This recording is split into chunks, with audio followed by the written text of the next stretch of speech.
В эфире программа «Актуальное интервью». С вами Дарья Короленкова. Здравствуйте. В 2025 году площадь лесных пожаров по итогам года сократилась до 160 тысяч гектаров. Это намного меньше, чем в прошлые годы. А объем финансирования мероприятий по охране лесов от пожаров в регионе вырос почти вдвое по сравнению с предыдущим годом и достиг порядка 5 миллиардов 700 миллионов рублей. Как будет развиваться якутская база авиационной охраны лесов в 2026 году, об этом сегодня поговорим. И не только. Гость студии Владимир Леонов, начальник якутской базы авиационной охраны лесов. Владимир Сергеевич, здравствуйте. Здравствуйте. Ну, для начала расскажите, пожалуйста, каким ожидается пожароопасный сезон вот в этом году, когда он стартует официально? Значит, пожароопасный сезон обычно назначается, утверждается распоряжением правительства.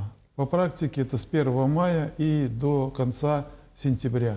Ну, здесь могут быть плюс-минус движения в какую-то сторону, в зависимости от погодных еще условий и той ситуации, которая будет складываться.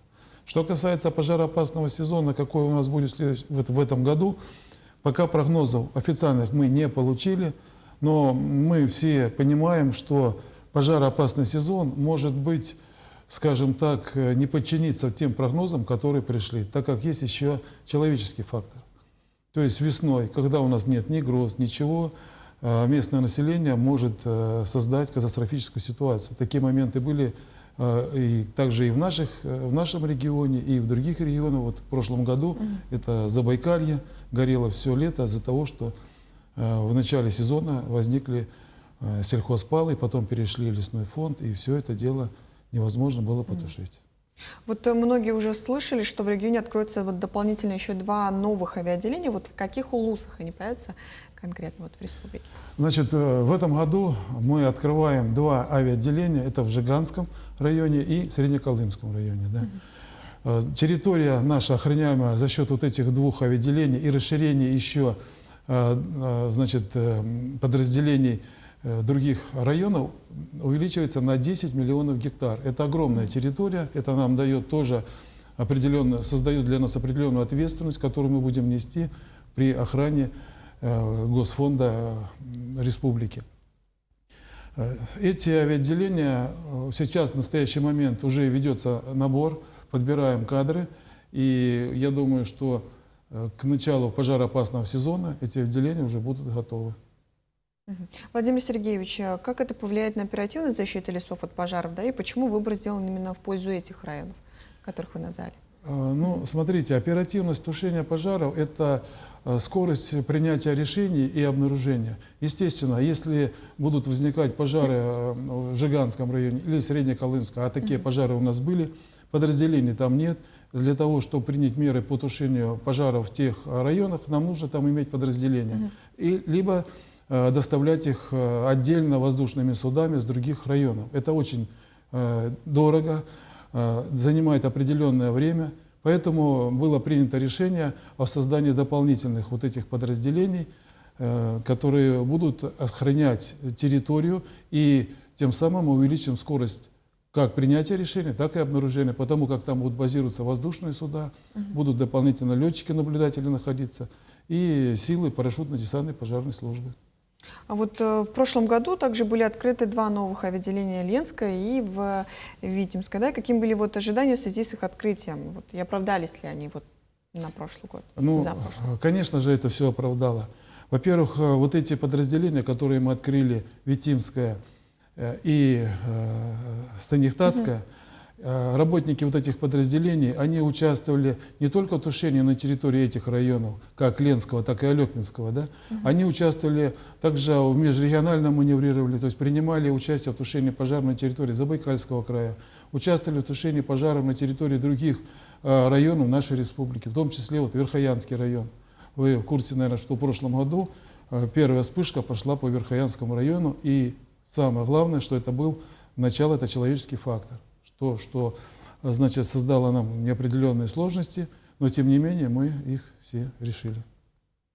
Владимир Сергеевич, с какого числа начнется вот подготовка к пожароопасному сезону и в каком формате будут проходить тренировки? Вот вы сказали, с мая месяца обычно, да, уже? Нет. С мая месяца это уже открытие пожароопасного сезона. То есть уже мы готовы и в любой момент можем вылететь туда, куда будет сказано либо на территории нашей республики, или же, если будет необходимость, оказать помощь на территории любого субъекта Российской Федерации, если будет для этого команда. Значит, что касается подготовки к пожароопасному сезону, этот процесс, он, можно сказать, непрерывный. Уже с начала этого года, даже еще в прошлом году, по окончании пожароопасного сезона, мы уже приступили к подготовке к пожароопасному сезону следующего года. То есть этот процесс не останавливается. У нас в настоящий момент направлено 5 летчиков-наблюдателей для обучения. Вот буквально, наверное, в конце этого месяца или даже в начале, может быть, февраля, они уже прибудут готовые для работы. Это летчики-наблюдатели для новых подразделений Жиганска и Среднеколымска. Также ведется набор дополнительный. Сейчас уже личный состав приступил к прохождению медицинских комиссий. То есть сейчас они проходят медицинские комиссии, потом начинается техническая учеба, и дальше пойдут уже воздушные тренировки. Воздушные тренировки будут проходить во всех районах, по всем районам. То есть работники наших подразделений должны пройти тренировку как на вертолете, так и прыжки с парашютом с самолета. Процесс этот длительный. У нас численность работников увеличивается. Если на прошлый год работников парашютно-десантной пожарной службы было порядка более 700 человек, то сейчас мы еще увеличиваем на 140 человек. То есть численность довольно-таки серьезная становится. И в целом учреждение уже составляет у нас более 1000 человек. А есть ли какие-нибудь нововведения вот в этом году по подготовке?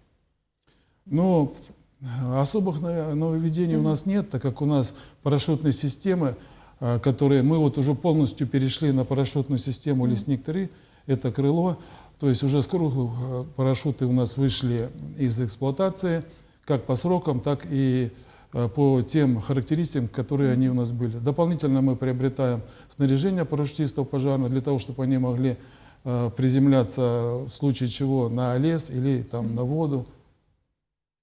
А вот возвращаясь к рабочим местам, да, вот, которые создаются в новых авиаотделениях, кого вы ищете и набираете вот в первую очередь сейчас? Вы сказали, у вас увеличивается численность, да? И вот как можно устроиться на эту работу? Ну, в первую очередь, мы, конечно же, подбираем работников парашютно-десантной службы. Это должны быть молодые ребята, физически крепкие, здоровые, психологически устойчивые, потому как бывают длительные командировки, могут месяц без выезда находиться в тайге. А также нам для новых отделений, там есть определенный штат. В общем, новое отделение — это 30 человек. Из них это начальник авиаотделения, 2 радиооператора, 2 водителя, 2 летчика-наблюдателя и 23 — это работника парашютно-десантной пожарной службы. Конечно, упор мы ставим в основном на работников ПДПС, но и тем не менее, кто руководит подразделением, это тоже немаловажный фактор. Для того, чтобы устроиться, мы, значит, это нужно позвонить либо к нам в отдел кадров, или же в каждом районе мы уже передали всю информацию, там тоже есть специалисты, которые этими вещами занимаются. И вот какое образование должен получить сотрудник? Значит, для того, чтобы быть работником, ну, парашютистом или десантником пожаром, там не требуется специального образования. То есть это может быть человек, окончивший просто школу, да, отслуживший в армии. Обучение на парашютиста, десантника пожарного мы проводим сами. У нас свой учебный центр, мы сами проводим. А вот уже что касается инструкторского состава или там начальника авиаотделения, там, конечно, там нужно минимум техническое образование, чтобы человек был грамотный, разбирался, потому что ему работать с людьми, организовывать всю работу, и здесь требуются определенные знания. Вот какая основная задача стоит перед авиалесохраной, да, на ближайшие годы? О планах давайте поговорим. И как эти новые авиаотделения помогают вот, приблизиться к решению? Ну, в следующем году у нас в плане открытия еще одного отделения в Абыйском районе. Предварительно такая информация. Но вы, как заметили, мы сейчас заходим в арктическую зону. Арктическая зона — это такая территория, которая, ну, более ранимая к лесным пожарам. Это, наверное, наиболее такая сложная территория, потому что она удалена, мало населена, население там все-таки небольшое количество, плотность населения в целом, если исходить из республики. Да? Поэтому основная наша задача все-таки это сохранение лесного богатства нашей республики. Я думаю, к этому мы будем стремиться с открытием вот этих новых отделений. Расскажите, пожалуйста, про финансирование. Обновилось ли у вас техническое оборудование, кроме парашютов? Ну, кроме парашюта, ну, при, значит, открытии авиаотделения там, значит, существуют определенные нормативы, которые должны быть выполнены. Это приобретение технических средств, автотранспорта, снаряжения, парашютных систем, спусковых устройств. Все это дело мы сейчас запланировали, и аукционы уже объявляются. А какая у вас численность предприятия на сегодня? Численность предприятия на сегодня, значит, вот с учетом вот этих новых отделений будет порядка 1100 человек. Владимир Сергеевич, а ваше предприятие не затронет оптимизацию? Нет, я думаю, что наше предприятие оптимизация не затронет, потому что, вы понимаете, если мы начнем сокращать парашютные службы, то это может быть серьезным ударом по экологической составляющей нашей республики.